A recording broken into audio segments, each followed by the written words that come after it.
Morning, everyone. Yeah. Let's wait for a few minutes. I'll get started.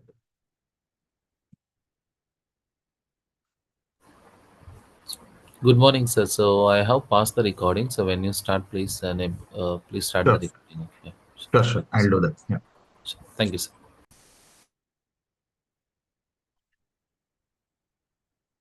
Okay, let's wait for one more minute. We'll slowly get started.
Yeah. Okay. Once again, very good morning, everyone. Let me start sharing my screen. Just give me a moment.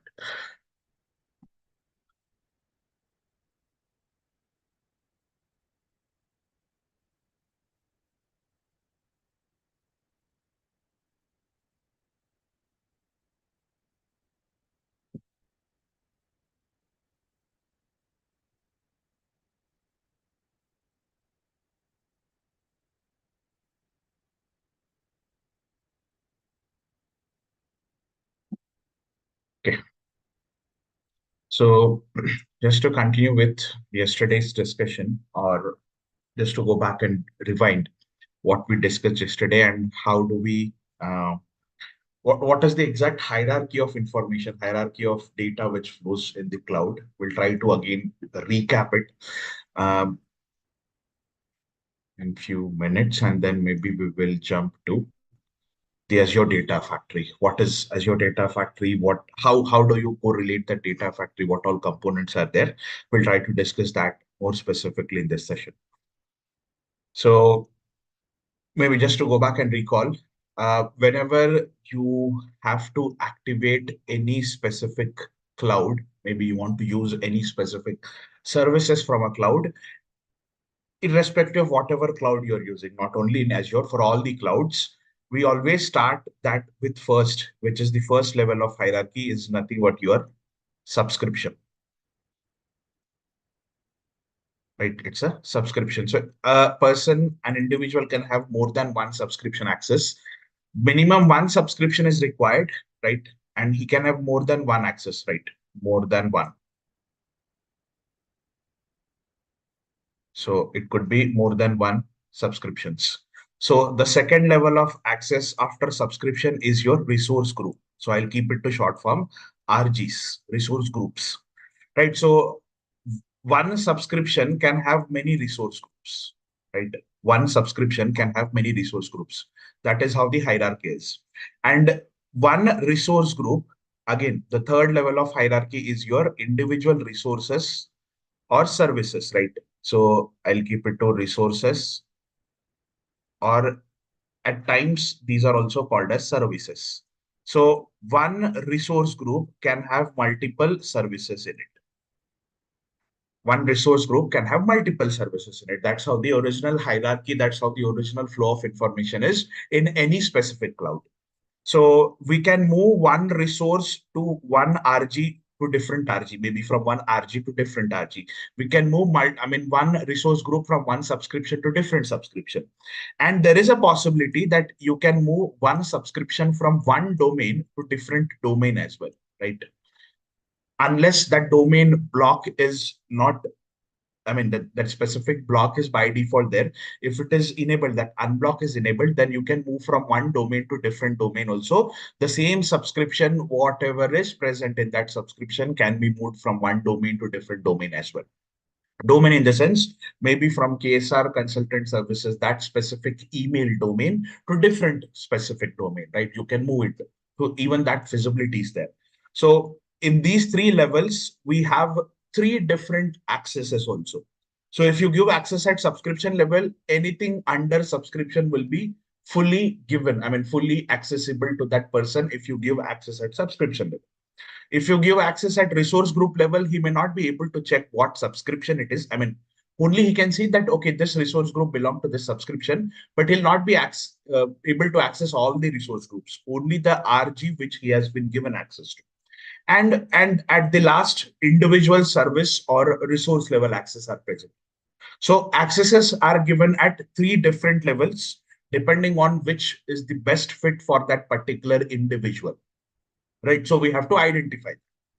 Now, just to continue, as we have reached the level three in the sense where we have individual services and resources, only these are chargeable. Only these are chargeable. Now, that means if you create a subscription, without subscription, you cannot create a resource. So you have to always start with a subscription. But if you only have standalone subscription without any resource groups, without any resources, it would not charge you anything. Same is the option for resource group.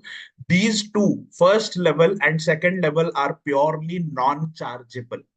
If you consider it individually, these are purely non-chargeable.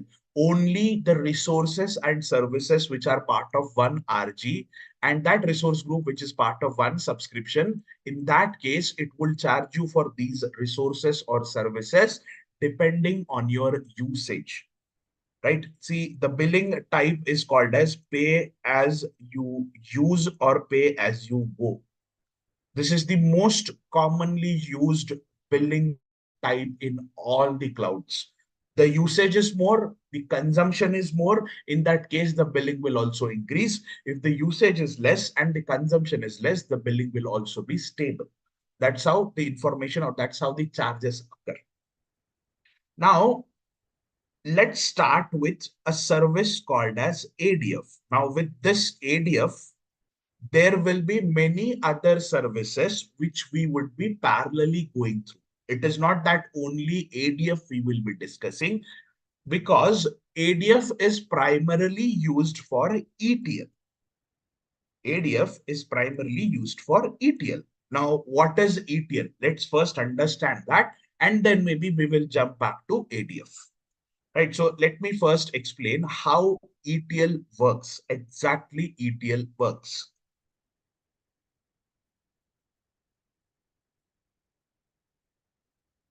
So if you are considering, let's suppose this is a source. Now, source in the sense, maybe this is one storage or somewhere the information is present. This is some information. And we are considering this information as a source information. There is one more condition, there is one more component which is present at the end, which is called as destination. So the information which is present in this source, I want to capture that information. I want to do some data changes to that. This information can be of last 15 years also. I don't want all 15 years of information, right? I want only specific set of information which needs to be cleaned. So of this 15 years information which is present in one particular source, I want to dump that information into certain destination. Now here, this is also information, but unless you clean that source information, you cannot dump it here. So in order to move this particular information to this destination, there are many ways. There are many ways. Many in the sense, let's suppose we have source and destination both are SQL. This is also SQL database. And even this is also SQL database, assuming. But if you use this database and this database, you can write a query as well. Easily you can write a query. I'm writing some select query here. I'm selecting whatever data is important.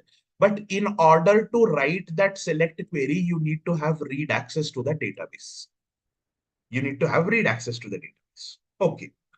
Here, whatever information you have written, I mean, whatever information you have read from this particular source, if you want to dump that information to the destination, you need to have write access to this database.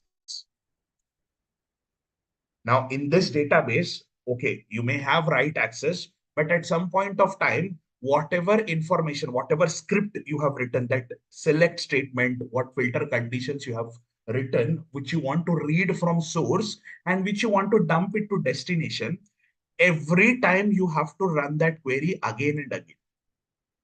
Every time you have to run that query, right? Now, this is for database. I'm considering it is for database. Okay. Database is easy. Easy in the sense maybe you have to run that query again. The only thing is you should have full flexibility of database in the destination because you are writing that data again and again. Now, for first 1 year, I was copying 10 years of data. I don't want 15 years of data. Maybe we were in 2025. So 2025 means minus 10 years, it will be 2050. So I'm trying to copy all last 10 years of data, but it has all 15 years. So we can use some filter statements that works. Now, at some point of time, we would be going to 26. So in that case, I need to copy 2016. Or, I mean, ideally, we already have 2016 data present in the destination. The only thing is 2015 is also there. You have to delete that 2015 and you have to start from 2016 because we have moved to 2026, not in 20. So here you have to change the conditions, right? You have to change the conditions. Okay, even that is feasible in SQL. The question is how many times manually you will come back and run that query at daily basis, right? It's a very difficult task. You have to every day you have to come back and manually run that query. So if it's SQL, even if okay, you write a query, if it's feasible, it is good to use. But let's not consider it as SQL. Source and destination are not SQL. These are separate sources. Like one of them is a SharePoint, the other one is some CSV. I mean, I want to copy from the SharePoint and I want to dump it as a CSV file. The SharePoint is a source. Source will be some Excel file in the SharePoint. And I want to dump that Excel file information with the filters, with certain filter conditions. I want to dump it as a CSV file.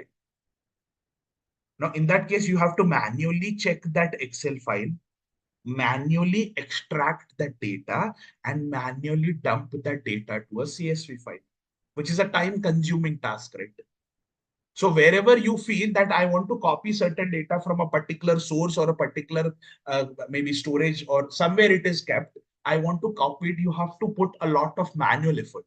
Okay, once, twice, thrice, you can put that manual effort. But at some point of time, every day, if you're doing it, it would be a very time-consuming task. So in order to avoid that, the information, I mean, this particular IT field came up with a solution called as ETL. Now, what is ETL? See, it's very easy. There are two types. Rather in ETL, there is one more type also, ELT also. But let's understand first ETL. ETL is what? E stands for extraction. Extraction is what? I am extracting the data from the source. T stands for transformation. In between, whatever transformations you would like to perform, like maybe data cleaning, data filtering, or maybe you want to summarize the data, you want to group the data. So whatever transformations you would like to do, you can do the transformations in the middle. And once that transformation is done, you can load it to the destination. So extract, transform, and load. Now that's what we were doing in manual effort also, right? We are extracting the manual Excel sheet. We are transforming in the sense we are manually selecting whichever components you want, whichever components are not required. We are kind of neglecting that. And then maybe we are dumping it to destination. That's what we are doing. But we are doing it all manually. When this ETL was introduced, there were many other tools came into picture that would help us to do repetitive tasks again and again, very effortless. I mean, you need not have that manual intervention. So with this ETL introduction, there are many ETL tools which are available in market, rather which that tools will help you to reduce the manual effort. That tools will do all that effort on daily basis. So that's the reason people use ETL a lot, because manual effort is reduced. The time consuming component is reduced. And if it's manual effort, you have to do that manual effort at a particular time. Let's suppose that person is not available. I want to do that data copy from Excel to CSV every day at 10 a.m. But a person who is doing that every day at 10 a.m. on a particular day, he's on leave. He's not available or he's on a holiday. In that case, some other person has to come up and do that. So the person who is on leave, he has to explain the other person that, okay, this is how it is done. And there is no guarantee that the new person who is trying to copy the data, it would be always correct, right? You have to again go back and verify. Either you will not copy it, or either if you are copying it with some other person's help, it would be a time consuming task. You have to verify the data again, because that person is only doing for the very first time, the second one. But if it's a ETL tool, if it's a automation, right? ETL is what? It's a kind of automation. Whatever components you are doing it manually, you teach this ETL tool, it will automatically perform on daily basis. So you can schedule a ETL component, right? I mean, in ETL, these are called as pipelines. In ETL, if you're doing that same repetitive task again and again, that is called as a pipeline, because you mention everything in one single go. That is called as a pipeline, start to end. And you can schedule that pipeline at every particular interval, right? You can schedule it at 10 a.m. in the morning. Every day, that pipeline will run and it will perform whatever tasks you have mentioned. So that's the reason, in order to remove that manual effort, in order to have a very effortless information data flow, in that case, we use this ETL process. Now, in simple terms, if anyone has, I mean, most of them know Power BI. In that case, Power BI also has a component called as data flow. What is this data flow? You can schedule a data flow separately in Power BI service, right? It's an ETL service. Rather, mostly it is doing transformations, but at some point of time, you are extracting some data and you're doing transformations, and you can load it to directly a report, right? A Power BI report. So somewhere it looks like a ETL only. So data flow in Power BI service is also ETL. Now, there are many other tools which are available in the market, right? There are many other tools which are available in the market. So the most widely used tool from the Power BI point of view is your ADF. What we discuss now is all about ETL, and the most widely used tool from the Power BI point of perspective is your ADF, Azure Data Factory. So what we discussed, all these processes can be done with the help of ADF pipelines. Now in ETL, there are different types of data transformations, data loads also. Transformations, okay. I mean, as per our requirement, the transformation will change. Whatever logic you mentioned, in that case, that logic will all get updated. So this is all we can manage. Transformations is all what we can manage. But if you are copying the data on daily basis, it is not required to copy all the data, right? I have 15 years of data and I want to copy from 2015 to 2025. whatever new data is getting added to 2025, only that data I should copy. I should not copy every day from 15 to 25. It would be a waste of time, right? Why every day 10 years of data we need to capture and copy? Because any data which is past data, it will be all static, right? It will not change. So there are different types of extractions and there are different types of data loads. One is full load. Full load means every day you capture full data and you load it to the table. That means if there is a table one which is present in the destination, it has 10 years of data. Every day, this 10 years of data will be deleted and a new 10 years of data will be coming into picture. This is called as full load, truncate and load, because you are truncating the existing data and you are loading that full table again and again. One is incremental load. Incremental means what? Today we are on 20th of November. Yesterday it was 19th. So if you would have copied data until 19th of November, you need not copy the data again and again, right? From 19th till today. That means for 20th only you need to capture that data. So it is incremental load. The load which is already there or the data which is already there, it will be present as it is. Only the new data which is added for today or tomorrow or maybe for one particular week, it will be captured and it will be dumped to this table. So this is full load, this is incremental load. There are other types of loads also. We will try to understand, but these two are primarily used in all the ETL processes. Now, same if the load is full load, full extraction will be there, right? Because you are extracting the data full. But if it's an incremental load, you need to have some pointers. That what is the last pointer which that date is getting pointed to, and from that date till today I only have to capture that change of information in case of incremental load, because you are not loading full data again and again, right? You're only loading the data which is newly added. So depending on what kind of load we are considering, that kind of extraction we can identify and we can give a command. So full extraction and semi extraction. Now, semi in the sense it is called as incremental extraction. It has some pointers. You have to give some pointers, and depending on that pointers, it will try to capture or extract the data. Now, I'll take a pause. Maybe we discussed a lot for 20 minutes. Any questions on what we discussed with respect to extraction and loading? Transformation is what we have to discuss as per the tool which we are using. Transformation is nothing but your logics which you apply. Ritesh, Hmm. in the Power BI, we can directly import data and transform that. So why we should use this I ETL guess it's tool? a repeated question you're asking again. I already answered. Power BI cannot handle a very big data. It cannot handle. Even if it handles, it will slow down the process. The reason why we move to ADF.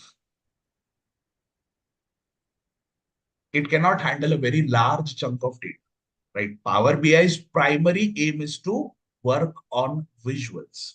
Yes, it can work on transformations, but at some point of time, you are again asking that Power BI that you should transform so large data that No, but Power BI multi-packager will slow down. no, but through the SQL we can also do this, right? That is what I'm trying to say. Through the SQL, Select. if you run that query every day, Power BI will have that full data, right? So the number of transformations which you do in Power BI will reduce the number of efficiency of that Power BI report. Ideally, Power BI is for reporting. We do transformations accepted, but at some point of time, if the more the data is, more will be transformations, or maybe slower will be the process of transformation.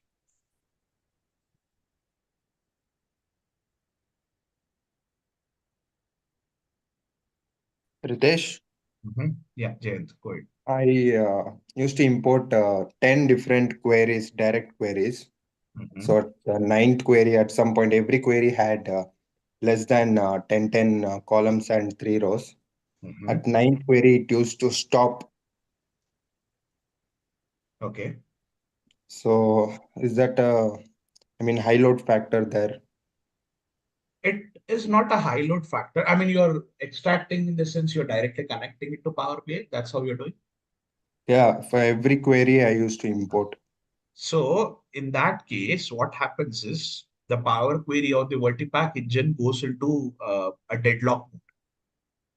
What that deadlock mode, every engine, not only Power BI, if you consider any specific tool, if that tool's primary aspect is what it's a kind of reporting, but if it is doing that transformation, at some point of time, it is not able to understand what that Vertipack engine is trying to copy.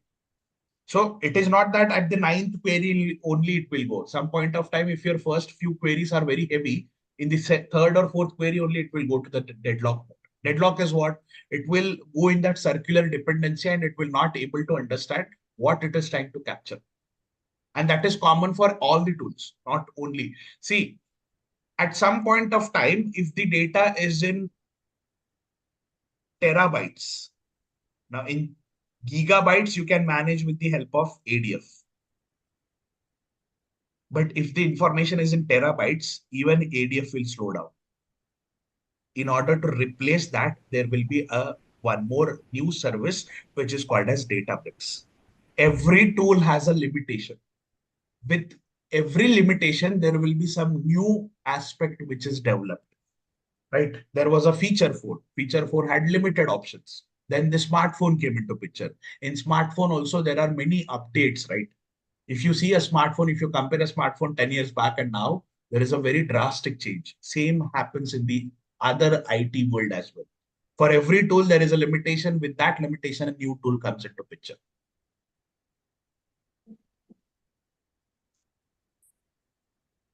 Ritesh, in the ETL process in transformation, you said that we need a writing access, right? Hmm. So Not in ETL. In ETL, it is not required. In ETL, but- you can give on. See, the question is, if you're doing ETL and if I don't have write access in the destination, how can I create or how can I dump the data? Write access in the ETL tool is not given to individual, rather it is given to ETL tool. The tool which you are using, you can give write access to that tool. That is also possible. So in that case, a person who is trying to manually write a query, he'll not be able to write it. But if it is writing from a ETL tool will check if the query is correct or wrong. That automation is already present in this ETL tool. If something is wrong, it will not write a query. So the access is given to tool rather than giving access to individual. Ritesh, actually, I joined late. I just want to know, like, this ADF is actually like a Power Query, right? Mm, But in a large, it yeah, in a functions like a large large scale. data. Yeah, in a large scale. Power Query has some other way of, maybe it's an ETL only kind of, but at some point of time, Power Query is not that efficient for a large chunk of data. The reason why we again move to ETL. I mean, both functions similar, right? Or it's a It's different. not fully similar. It's not totally different. Okay. Hmm. Any other questions? Pritesh, this is Selvan here. The question is, are you able to hear me? Yeah, able to hear you. Okay. So the question is, maybe I'm just thinking widely. Um, how do we know that the data is huge and the ADF cannot able to help us on that? So You in said it is ADF EB. pipeline, if ADF pipeline, see how, see, if you have 9 data sources, you are connecting it to Power BI. And at fourth or fifth data source, the Power BI Vertipack engine is going into deadlock. That means it is not correctly working. If the data is volume is very high, the ADF pipeline will fail again and again because it is not able to transform that huge data. In that case, we will be, I mean, it's very easy to understand that if the pipeline is continuously getting failed because of the data availability, or maybe it is going in circular mode, even ADF goes in the circular dependency mode. It will again go back and search data every time. In that case, you have to see or you have to identify, okay, this is not working. Then you have to go to the Databricks. Databricks can process terabytes of data easy. And that's a part of the Microsoft as well, right? Yeah. See, Databricks is an independent service which is integrated in multiple clouds. You can use Databricks separately. You can use Databricks from Azure. You can use Databricks from AWS. You can use Databricks from GCP. Databricks is a separate service which is integrated in different clouds. It can be used from Azure also. It can be used from AWS also. It can be used independently also.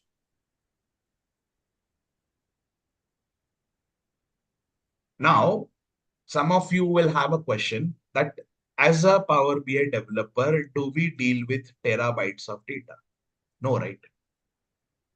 We only deal with gigabytes, GBs, and that to 5, 6, 10 maximum, not more than that. Hi, Or sir. even 10, So even 10 GB is very big. Let me complete. Okay, you can ask a question then. So if a question comes that, okay, if I am working on terabytes of data, can I mean, why are we not covering Databricks? Because we never work on this large chunk of data.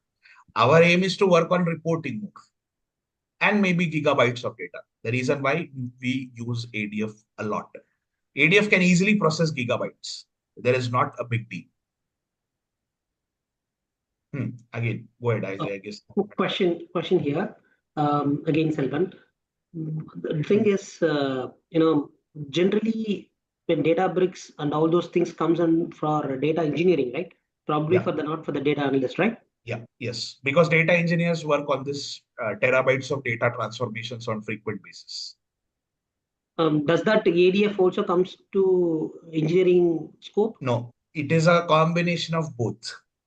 I can say ADF is a part of data engineering, and I can say ADF is also part of data analyst because you're transforming the data from the data analyst point of view. See, if it's Databricks, we are purely getting terabytes of data. Now, if you load that transform terabytes of data to Power BI, it will not work, right? You have to again clean it. So at some point of time, you have to deal with gigabytes. So ADF is a combination of both. It is also part of data engineering. But for data engineers, emphasis on the ADF is less, emphasis on Databricks Synapse is more. Right, sir. This Thank is you. my question is actually in the client side, most probably the middle and enterprise level, they are going to use only Databricks side. Very few customers are going for ADF. Instead of ADF, they are going to use um, Python programmer to do the ETL or So where are PySpark. you considering this? How are you PySpark, the considering? person is going to do all the ETL operation Yeah, and yeah. delta loading and all the operations, right? So it is not always a PySpark. See, if a company has Databricks as a transformation tool or a store, Databricks can transform the data, Databricks can store the data also. It has a storage mechanism as well. I mean, you need not have a separate storage for Databricks. You can dump that Databricks information in a particular storage, which is already coming with Databricks. So in Databricks, you can write a SQL query also. A SQL server can also be created inside Databricks. So as a data analyst, you can write a SQL query. That's not a big deal. Okay, if you want to work on very large transformations, then the data engineer work comes into picture, like PySpark, all that person. Yeah, the features are different, vary, right? Uh, SQL coding and PySpark coding, the output is I am not talking about PySpark. PySpark is done by data engineers. You can write a same SQL script which is already transformed by the PySpark team, which is dumped into a SQL data warehouse in Databricks. Databricks has a SQL data warehouse. You can yes, already sir, you get are that right. data. Actually, the client is expecting, okay, one man can do all the things, kind of work. No, in that case, the client is wrong. That's what I'm trying to say. A person who does this data engineering, rarely that person do the Power BI. Yes, yes, yes. Thank you. So there is a difference, right? Okay, if you are only into data engineering, you can work on transformations. Yeah, we are as a Power BI developer, we are struggling this much of sometimes in Yeah. our So at some point workload. of time, if you're doing on reporting, if you're working on reporting, why do you need to work on transforming large terabytes of data, right? It can be done by data engineering team. That's what I'm trying to say. Every time it is not Databricks, every time it is not ADF. The tool which is given to you need to understand. Preferable is people go with ADF. Why? Because it's more feasible to use with respect to Power BI and Azure environment. Yeah, thank you. And if I would like to give you an idea, see, this is the Azure portal. Inside this Azure portal, if I mention Databricks, there is a Databricks called as Azure Databricks because this is integrated in Azure. But if I go to Databricks, Databricks is an independent company. You can use Databricks separately also. They have their own cloud, right? So you have a Databricks Community Edition, which is lifetime free. This is lifetime free. But if it's lifetime free, there are some limitations also. It cannot go or it cannot process data beyond 1 GB. 1 GB. So Databricks is a standalone service. It is integrated with all the other clouds like AWS, GCP, Azure. If it is integrated with that cloud, it is called as AWS Databricks or Azure Databricks or GCP Databricks.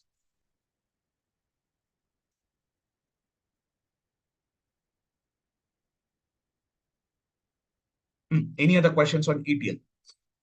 Now we'll jump to the ADF, how ADF looks like, what all components are present in ADF.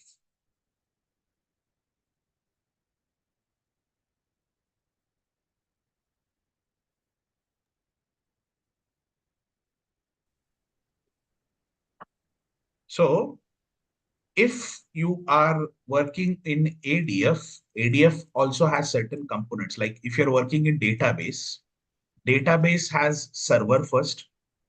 So one server can have multiple databases, right?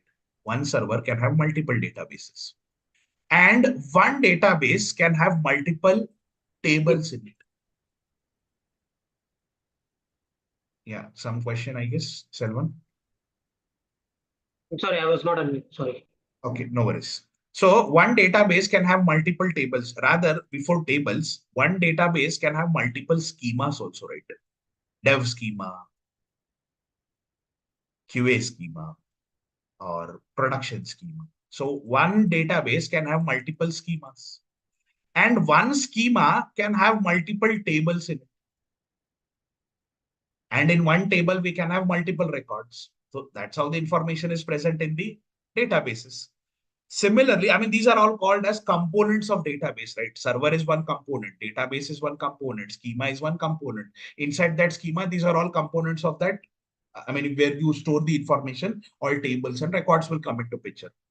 So the same way in ADF also, we have components of ADF. How the ADF works, what all information is required for the ADF, right? So ADF has components like it has data set. This is one of the component. It has linked service. This is one of the component. It has activity. This is third component. And it has component called as pipeline. It has component called as integration runtime. It has component called as triggers. So these are the very important components of ADF. Dataset, linked service, activity, pipeline, integration runtime, and triggers. Now, for few of, I mean, if you're learning it for the very first time, for few of you, it would be very difficult to understand. Even in order to remember them also, it is difficult.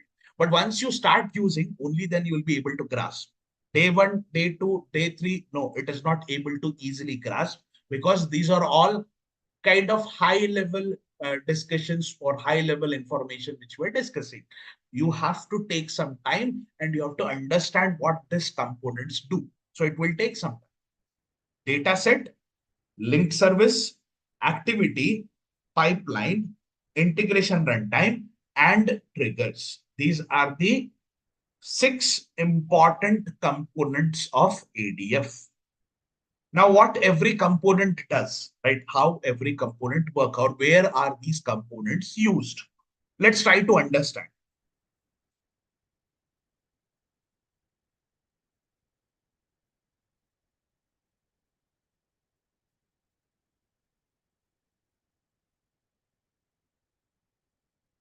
So a very simple example.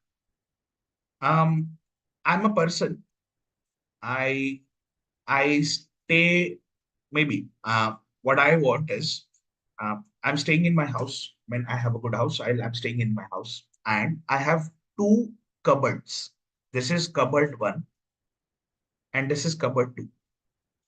So I want to take some items or components which are present in this cupboard 1 to this cupboard 2.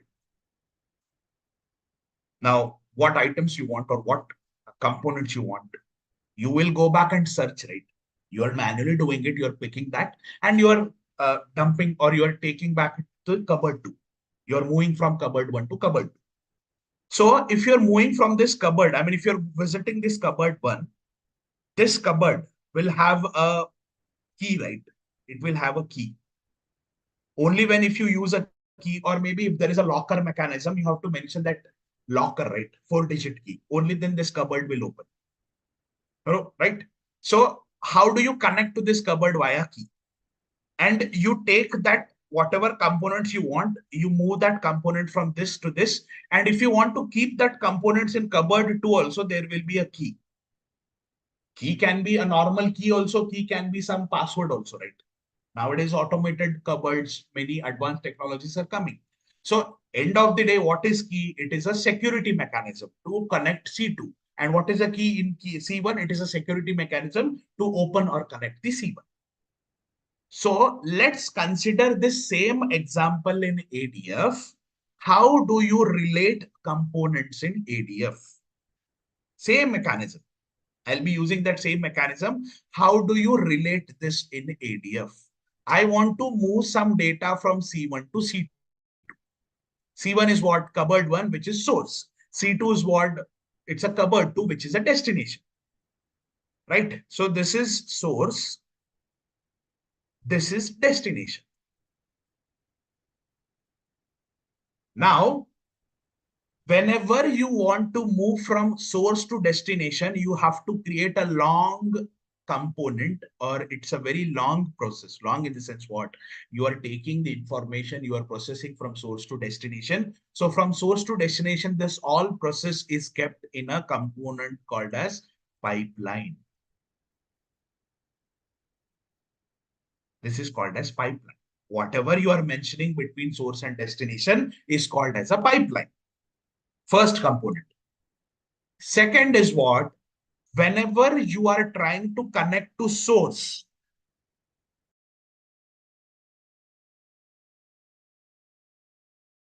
whenever you are connecting to source, you need to connect via data set. What is data set? Data set will convert whatever information is present in the source to the ADF understandable format. Data set is also part of pipeline, because in pipeline only all the components are attached together. So whenever, see, ADF is a different service. You are connecting ADF to different sources, right? So ADF can be connected to some SAP also. ADF can be connected to some Oracle ERP also. If you want to take that data from that different sources and you want to capture it via ADF, it has to be converted to ADF standard format, right? So this data set will convert that information into ADF standard format. Similarly, whatever data is converted in the ADF standard format here in this source data set, that same format of data will be present in the destination. But destination can be some other source, or it can be some other destination. I mean, it can be some other technology, or it can be some other different tool, right? So whenever you want to dump that data, which is in the ADF standard format, you want to dump it into destination, you have to convert into destination standard format. So there will be two data sets. One is source data set, one is destination data set. Now, whenever you are connecting a data to source, a source might have a security mechanism, right? A source will always have a security mechanism because you cannot directly connect to a database. You cannot directly connect to SAP. There will be username and password. So where that username and password are what? Key. That key is called as linked service. There will be linked service at the source, which is linked service 1. And whatever data you have transformed in between, you have that data set in the destination. You want to convert it into destination standard format. If you're connecting it to destination also, destination will have that key, right? It will also have that key. So there will be one more linked service at destination, which is linked service 2. Now you have two data sets, two linked services, and all together one single pipeline. So we covered 3 components. Now, whatever data you are trying to pick, whatever data we are trying to pick from this C1 cupboard to C2 cupboard, that is from C1 source to C2 destination, you will filter that data, right? So what data you will filter? I mean, where do you mention that filter conditions? That filter conditions are mentioned in between pipelines, which is nothing but an activity. You're trying to perform some activity, right? Cleaning activity, transforming activity, deleting activity. So whatever activities are there, you have to perform in this activity. 4th component. Now, there are 2 components. One is integration runtime and one is trigger. For now, let's forget about integration runtime. Only consider trigger. The process which we are doing, that means the pipeline which has 2 data sets, one is for source and destination, which has 2 linked services, one is for source and destination, and in between there is an activity which is performing the transformation. You want to do this activity on daily basis. In order to do it on daily basis, you have to schedule an automation, right? So that scheduling automation is done via triggers. Triggers are what? One is manual trigger where you manually run this. One is automated trigger where there are 3 types of triggers in automation. One is scheduled trigger, one is tumbling window trigger, and one is event-based trigger. Now we will discuss what types of triggers we have separately, but trigger is nothing but the automation of that pipeline.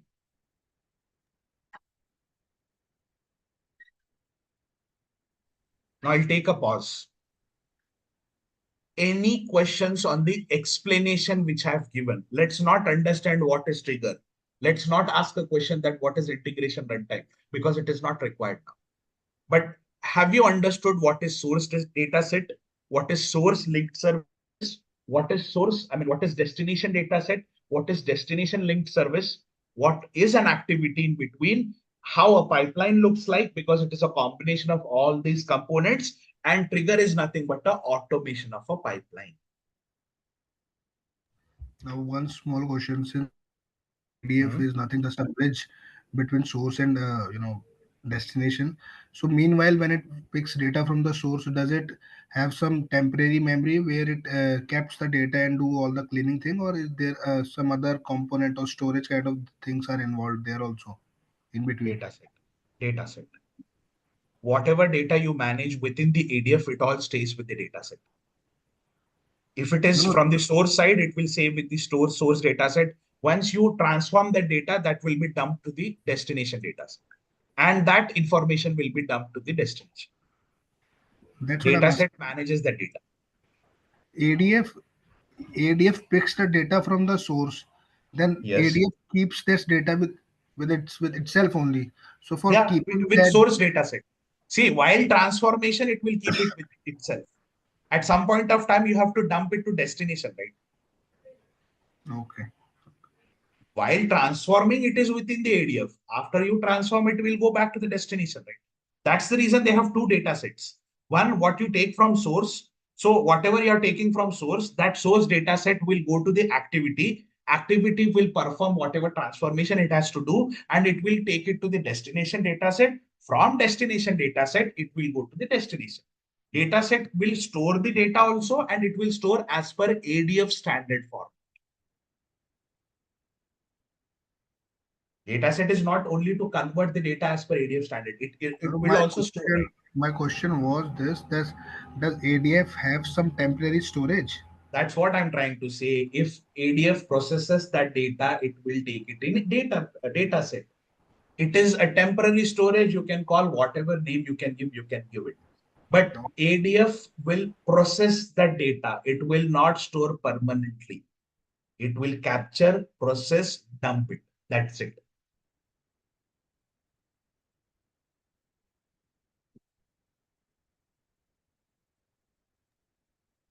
Any Hi, Ritesh. So, yeah, so I Ritesh, sir, I sir. y- One Uh, second, actually. In Power BI, there is a Vertipack engine is taking and using RAM, right?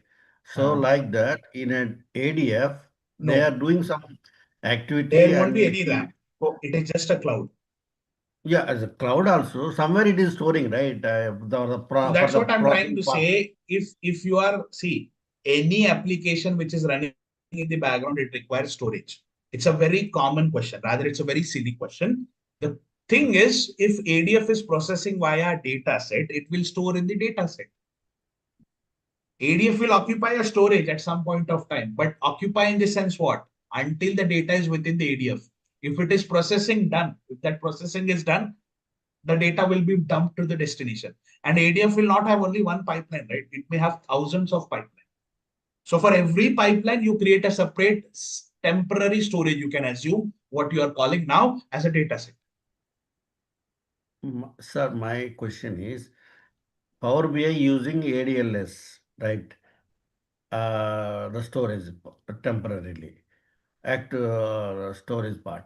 Like that, in ADF also, somewhere it is storing, right? That name I am asking, where it is Destination is doing. what, that is what I'm trying to say. I guess you people are going beyond what I've explained. Let's not go beyond that. Destination is your ADLS. What is destination? Where will you store? It's a ADLS, Azure Data Lake. Oh, ADLS can also be a source, right? From one ADLS to different ADLS. oh, yeah. No, From actually, one database to different database. somewhere in the interview point of time, somebody asked me, so I don't have an answer to give the right answer. Okay, the You question are is the last person. ADLS can be source also. ADLS can be destination. ADLS is what? Storage account. Database can be source also. Database can also be destination. Anything Right. can be source and anything can be destination. It can be SharePoint also. Ritesh, Hmm.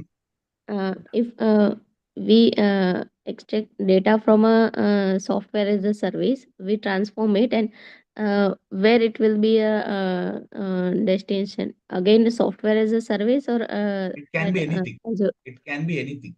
It can be platform as a service also.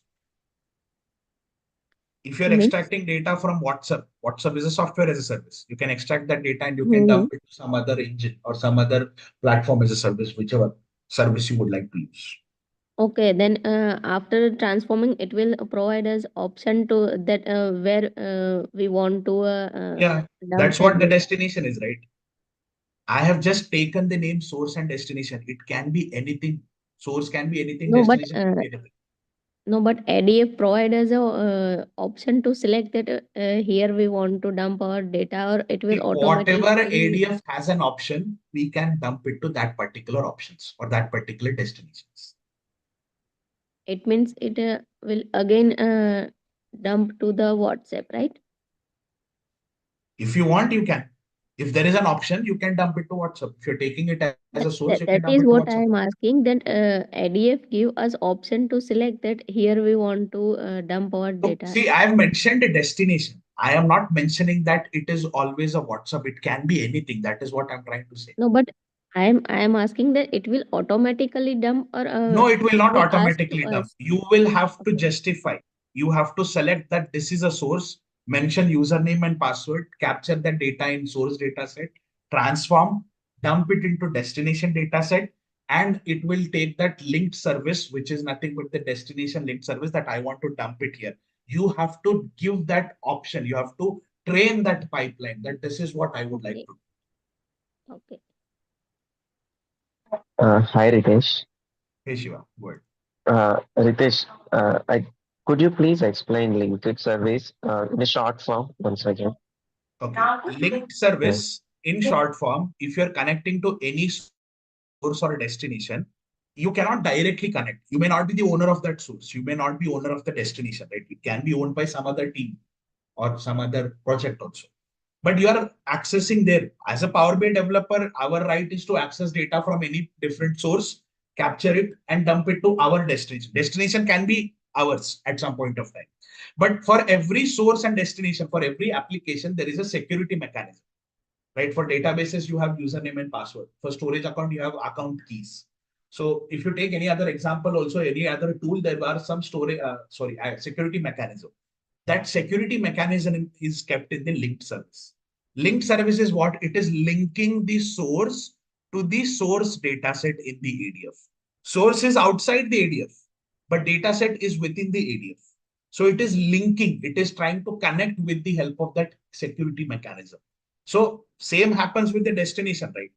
Whatever data you have transformed, you want to dump it to certain destination. That destination will also have username or password or some security mechanism, right? That mechanism will be present in this destination linked set, right? This is in the linked service destination. So it will connect the destination with the destination data set. That is linked service. Linked service will store the security credentials. Yeah, understood now. Thank you. One question. So link service is like a bridge between the source and data set. So always we require two link services Yeah. to create the pipeline. Always we require Two, minimum two, right? Yeah, minimum two. Yeah. Now, good question. You came up with that minimum option, right? ADF not always connect to one source. It can be connected to multiple sources. Like at a point of time, it can be connected to database, it can be connected to SAP, it can be connected to Oracle, it can be connected to SharePoint.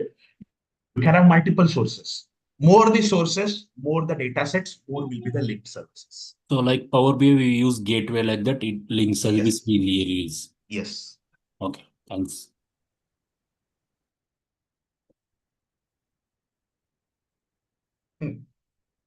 Any other question?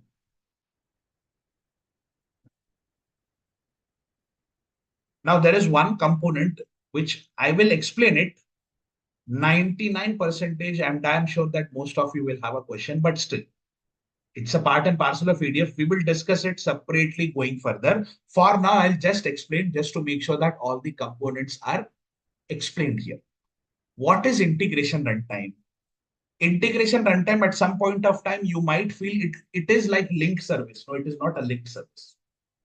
Integration runtime means if you are connecting anything from the Azure as a source, I mean, any service which is hosted inside the Azure cloud only, your ADF doesn't require a lot of effort because ADF itself is a part of Azure. So if you're connecting to Azure SQL database, if you're connected to Azure storage account, it's very easy to connect. But how does it connect within the Azure? With the help of integration runtime called as Azure Integration Runtime. Linked service is for credentials. Integration runtime doesn't store any credentials. It is just a component which is dealing whether the compatibility of ADF with the source is correct or not. It is checking the compatibility. If compatible, then it will take that linked service. It will capture the information to the source data set. So integration runtime is not only present in the source, it can be present in destination also. But the question is, whenever you are connecting to sources within the Azure, it will check the compatibility. Integration runtime will check the compatibility, whether it is compatible or not. So for all the Azure sources, it is Azure integration runtime. There are the other two integration runtimes. One is self-hosted integration runtime. and one is Azure SSIS integration runtime. So let's discuss the third one, which is Azure SSIS. SSIS is the legacy service of Microsoft. That same service has been upgraded to ADF. ADF is the advanced version of SSIS. If anyone has really worked in SSIS, they might feel many similarities in ADF. Names could be different, the way of calling it, but there are similar options which are present. So if you want to connect legacy SSIS packages, SSIS is nothing but an ETL tool. It's an integration tool. You can connect different sources, transform, and you can dump it to some destination. So if you want to connect your legacy Azure SSIS packages or pipelines to the Azure, you can use this Azure SSIS. Compatibility will check whether ADF is compatible with SSIS data or not. If it is compatible, then it will take that linked service, whatever is present in that linked service username and password, it will capture. Now, what is self-hosted? Azure is for Azure services. Azure SSIS is for SSIS packages or SSIS legacy data. Now, where do we use self-hosted? Self-hosted is used to capture data from on-premise systems. There could be some on-premise data, like if you would like to connect your on-premise local folders with the ADF, local folders, your local drive C, local drive tree, you want to capture that full drive, you need to connect to ADF. Your drive is in your local system. ADF is cloud. So if you want to connect from cloud to local system, every time you should have that connectivity. How it will check the compatibility? It will check the compatibility with the self-hosted integration runtime.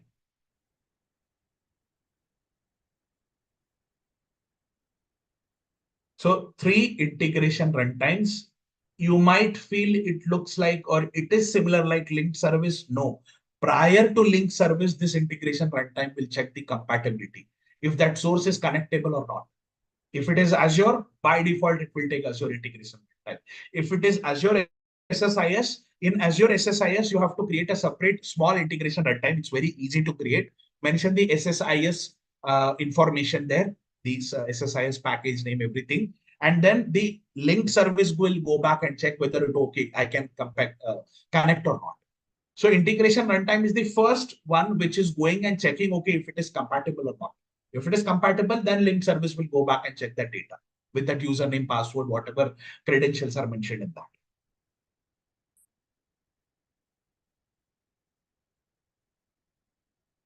So Ritesh, the integration runtime checks the compatibility of source with ADF, right? Yes. Okay. It can be for destination also. But the question is, if the source is compatible, So what destination what kind is of also. data will be there wherein the IR will say to ADF that this is not compatible? See, by default, it will take Azure integration runtime most of the times because we are almost connecting all the Azure sources only or Azure destinations only. If you are connecting your local folder, in that case, it will ask you to generate your local folder means what? Your local folder is in your laptop or desktop. Your laptop has a Windows password and login, right? You have to mention that Windows password and login in the integration runtime. So if integration runtime is compatible, linked service will take the data and it will capture that information. That's how it processes. Integration runtime will not use username and password. It will just check whether the compatibility is there or not. Can I go and get that information from on-premise? Can I go and get the data from Azure? See, whenever the ADF is created, let me again go back to the ADF. Whenever I create a ADF, by default, Azure integration runtime is auto-created. The other two, you have to manually create it if you would like to connect to some on-premise or Azure SSIS legacy systems.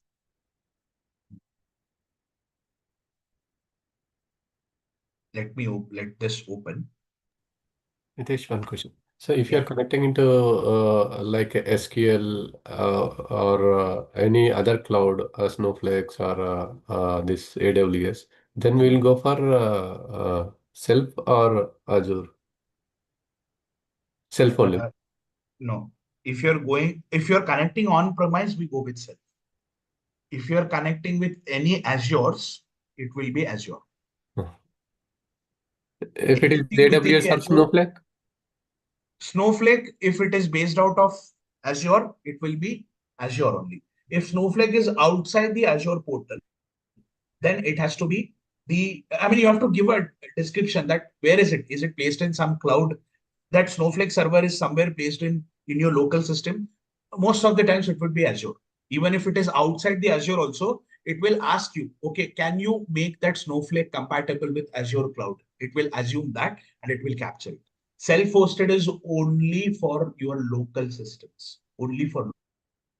What about SQL? If you want to connect the SQL server, not in Azure, the other one.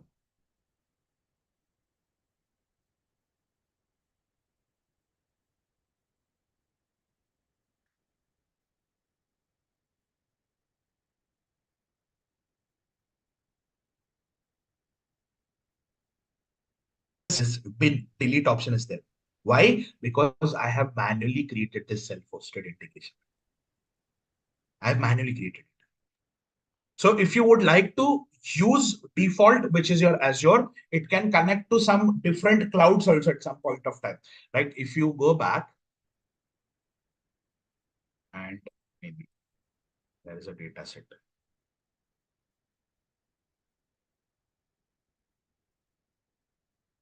I'm trying to see if I can connect AWS. I can connect Amazon S3, which is equivalent to ADLS in Azure. Or I can connect to Amazon Redshift. So if I'm connecting to Amazon S3, which integration runtime will come? Because Amazon S3 is from AWS, right? And I'm trying to connect as a CSV file. Which integration runtime will come? It is auto resolve integration runtime. What it does is Azure integration runtime will go back and check the compatibility. Can I connect to Amazon and can I extract the data using same Azure IR? If it is possible, it will go with Azure because even Amazon S3 is based out of cloud. So anything which is coming from cloud blindly, you can say Azure integration runtime or auto resolve. Auto resolve is nothing but Azure. Okay, got it. What about this one, SQL? SQL is also Azure, right? Because you're connecting using. This is Azure SQL is okay. Azure self-service. If SQL is outside the. Maybe you are creating Postgre. Postgre is somewhere hosted on the cloud. You have to use that auto resolve. If that Postgre is hosted on a certain machine, which is a on-premise machine, then you have to go with on-premise. Then self-service it comes. Yeah, self-service. Okay, right. Thanks.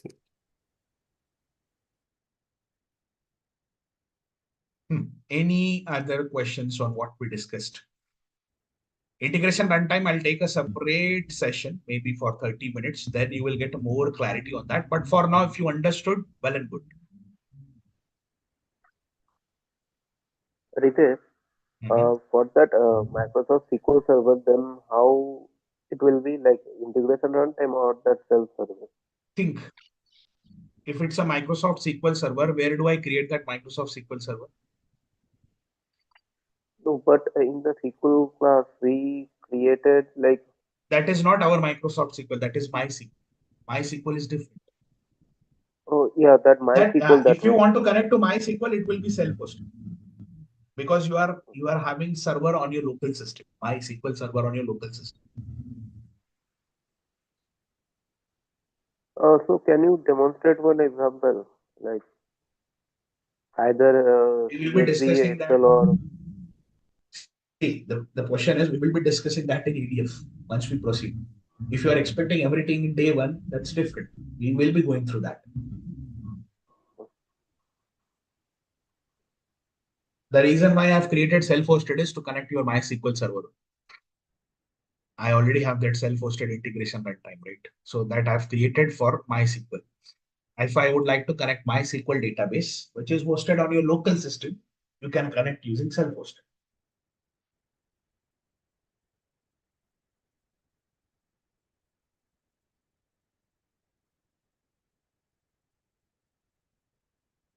Any other questions? Ritesh, on Monday, can you show us how to activate our subscription so that we can Yeah, try on I, this? I would, I would show. The reason, see, the question is we haven't started practically. I've just kept it aside, but we will try to go through it on Monday. Sure, sure, sure. And ADF, what I have understood is it's actually just it's a transformation tool, because if we set this pipeline for once, and then we don't have to do this transformation every day, right? We can just Yeah, do, automate. yeah, create this pipeline for once, and then put it Trigger in it. trigger it, and then, Yeah, or we can, and for Power BI we can just put it on refresh, yeah, so everything will become automatic, right? automate. Yeah, scheduled refresh. We have in Power BI. We have scheduled trigger in Yes, ADF. yes, Same yes. as it is. So we have to trigger this one based on the date or whatever, and then in Power BI we have to put a trigger that once this output is delivered there in the destination, the trigger will start in Power BI. Yep. Thank you. Maybe I'll repeat what I've discussed, the components of ADF. You have to compare yourself with the example which I've taken, that if I want to pick some items from one cupboard to different cupboard, I will go to that cupboard. I will open that cupboard using a key. Key is nothing but your linked service. And first cupboard is nothing but your source. So whatever items you pick with some, maybe if the number of items are more, right, you have some basket or a kind of bag where you dump that items, right? I mean, let's suppose I am going to cupboard one. I have my 5 pants and 5 shirts kept there. I want to keep, or I want to take that pants and I want to move to cupboard two. Cupboard one is your source. Whenever you're trying to open that cupboard is your linked service one, which is your source linked service. And whatever clothes you take, you keep it in certain bag, right? Certain bag or certain, maybe you have a box or something. So that box or a bag is called as source data set, because you're taking whatever you have required into that box or bag, that is source data set. Now you want to sort, maybe out of that 10 clothes, I want to take 5 clothes for washing, maybe 2 pants and 3 shirts for washing. So you have filtered that. Whatever you have filtered, that filter you will do it in the activity. Activity, you have to define what I would like to filter. I want to wash some clothes. I want to keep some clothes outside. I want to take only these clothes. So that is all defined in the activity. And if you take, I mean, once the washing is done, if you take that same clothes again to some bag or some box, you go to the destination. So if you want to wash all the clothes, also you can mention in the activity. Right? So I've washed all the clothes. You take that clothes, you keep it in certain box, you take it to some other cupboard. Maybe cupboard two is your destination. That bag which you have taken again, right? That bag or box which will store all your clothes is your destination data set now. Because source you have already taken, you have cleaned, you have washed that clothes. Now it is in the destination data set. And if you want to open that cupboard too, which is your destination, you need to have some key. That key is your destination linked service. That's how you understand the mechanism of this ADF. Ritesh, Mhm. uh, can you explain difference between this linked service and integrated relation, and how can we decide that we should use Forget a about linked integration service? runtime. Forget about integration runtime for now. That's what I've said. 99% of the time, people will come up with a question which is, for now, it's not required. I'll explain it separately. Okay.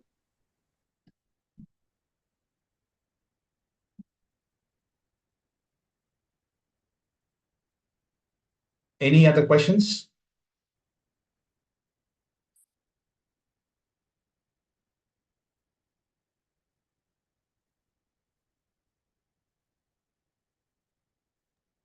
Sir, from Monday onwards, it is starting, right? The actual batch. Yeah, I mean the batch is started. We are not. We will not again start from start. This is what we are just started to keep an idea. You should get an idea about the components. Practically, we would be starting from Monday or Tuesday, Monday Yeah, or please add me in this group actually. okay. Now the question is, you have to reach out to our team. I'll explain it. How do you reach out? Visit our website, contact our team. For sure, some of them will pick up a phone, right? So how to enroll for this also, I'll let you know in this session itself. Just give me a moment. So see, in order to access sessions going further, you need to access it via login. Every day you are getting some links for first 5 days. After that, you have to access it via login. Now, people who have already joined with SQL or Power BI, they know. But who would like to join for this ADF or specifically Azure and Fabric sessions, what we would be discussing is for people who already know good amount of Power BI. For them only it is recommended because this is post Power BI. So we would be discussing, I mean, as per Power BI functionality, the ADF, how it works, how we can use it. Fabric also. So if, I mean, if you'd like to access the sessions or even the first 5 sessions also, you can access the recordings. Anyways, this is streamed online, but if you want to access the recordings, you need to create an account on the KSR website. Just log into this KSR Data Vision, right? So it will ask you to log in. Here, there is an option called as create a new account. You can register yourself with your personal email IDs. I might have this company's email ID, but you can register yourself with the personal email ID. Create an account. Once you create whatever username, password you have mentioned, you can mention with that and you can log in, right? So once you log into this, let this log in. I've logged in for a very long time. Yeah. Once it is logged in, for most of you, nothing will be there. See, you need to go to explore courses.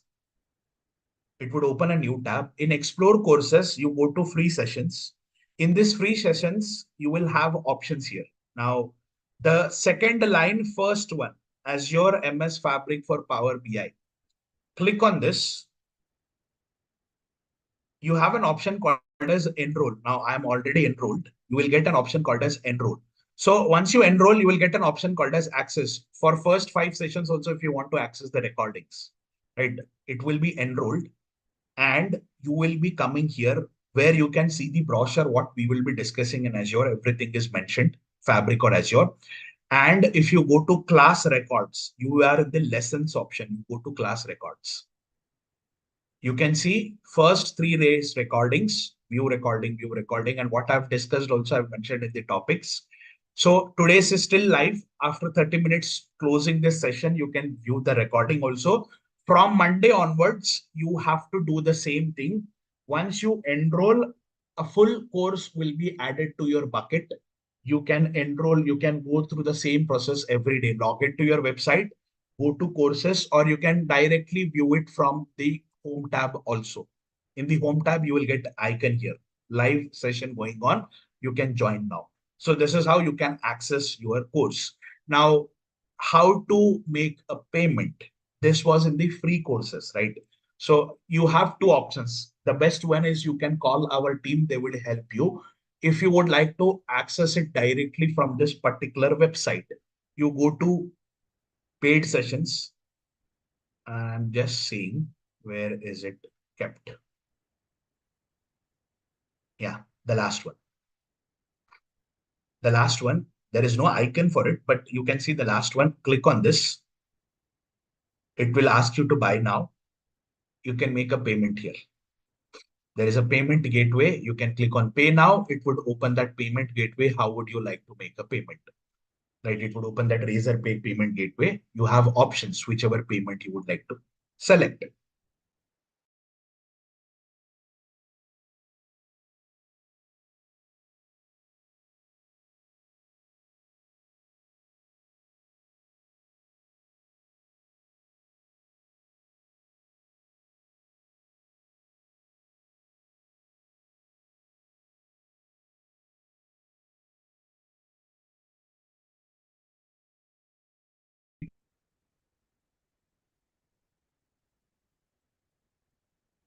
Now, let me highlight few things again. It would be Monday to Friday, 5-day sessions, 22 sessions for this complete Azure set, 22. And what we would be covering is just a moment. Let me open that as well.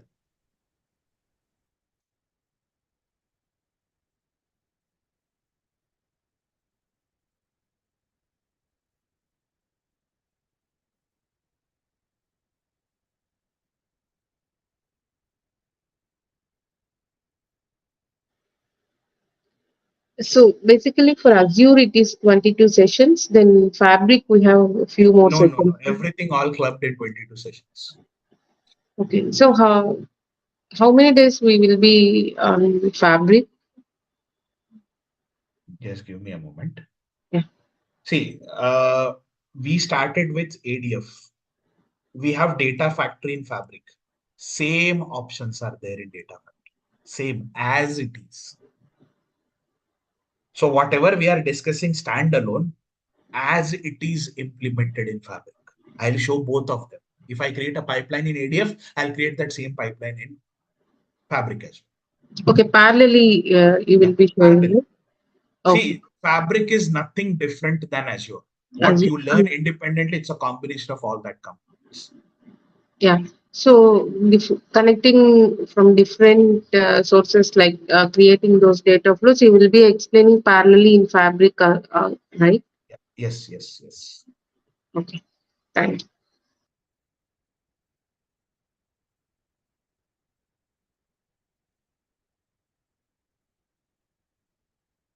This is what we would be covering.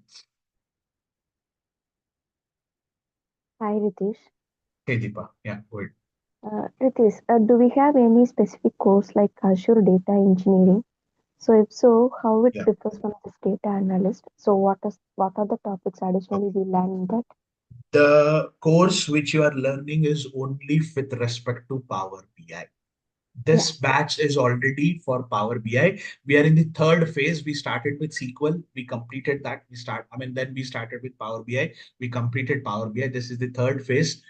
Why we ask people, or why we have a separate for Azure also, because there are people who already learned Power BI previously and who want to expose or want to learn Azure separately, like what is used, what ADF pipelines are used from the Power BI point of view. For them, this is there. Data engineering, there is no Power BI in it. It is purely Python, PySpark, Hadoop, Hive. You have all this in data engineering. So that's the primary difference. You have more Databricks there. You have more Synapse there. You have more, the writing Python scripting there, PySpark there. So all that comes into data engineering. Okay. So, do we have that course? Because yesterday I checked in your site, it is not loading. That course is not parallelly going on. I guess there is no new batch for that. Already, there are batch already started. If you want to check purely data engineering, please reach out to our team. They'll definitely help you when the new batch is going to start. That's a separate. There is a data engineering. Okay. Okay. Probably you can go back and explore it here itself. I'm not sure if there is anything which is available. There should be. There are batches, but I'm not sure if there is a new batch in December now, November or December. So if you go to upcoming sessions,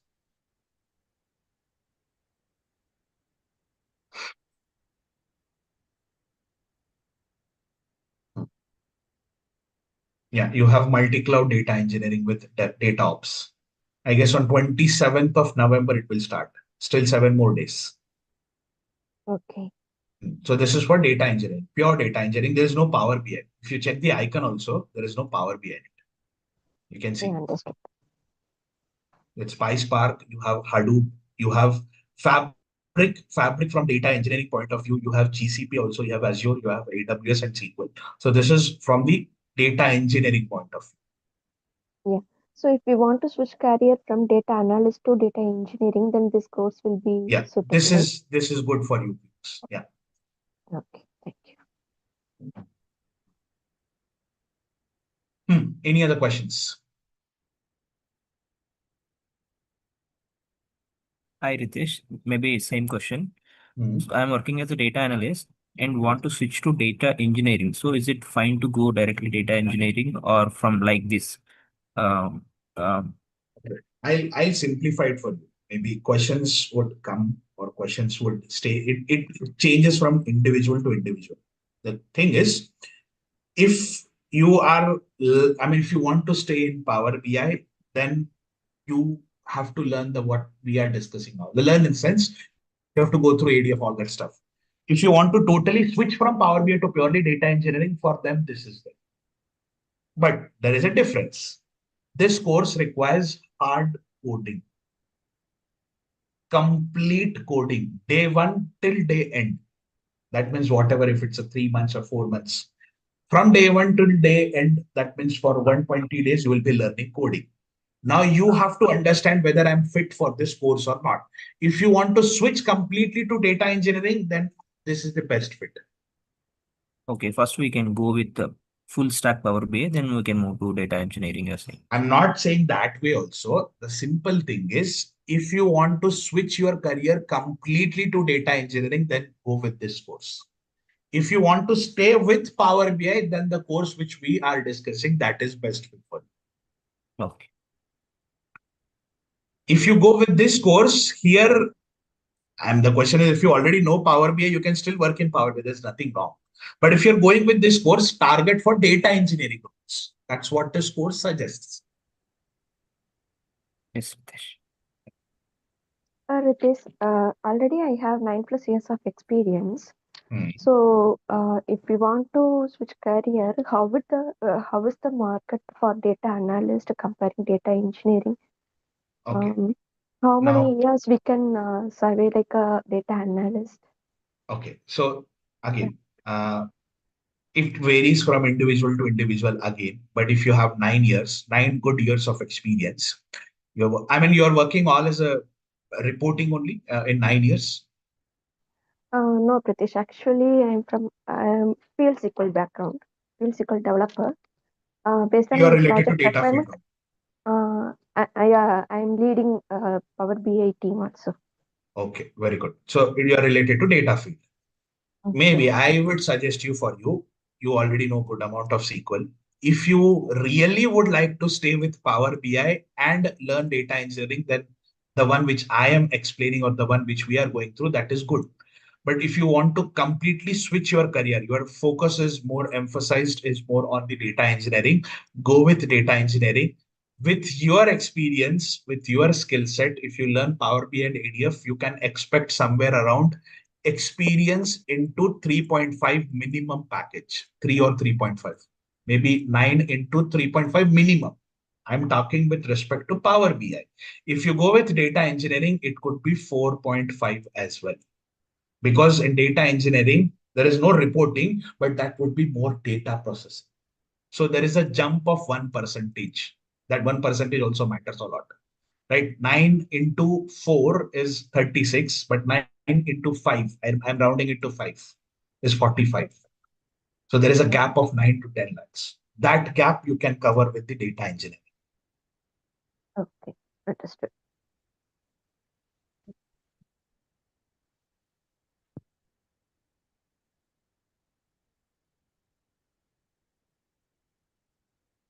Cool. It's 9:31. I don't see any other questions. Maybe if you have still, let's connect tomorrow at same time. Thank you, everyone. Have a good day, and let's connect back tomorrow. Thank you, Ritesh. Thank you. Thank you, Ritesh.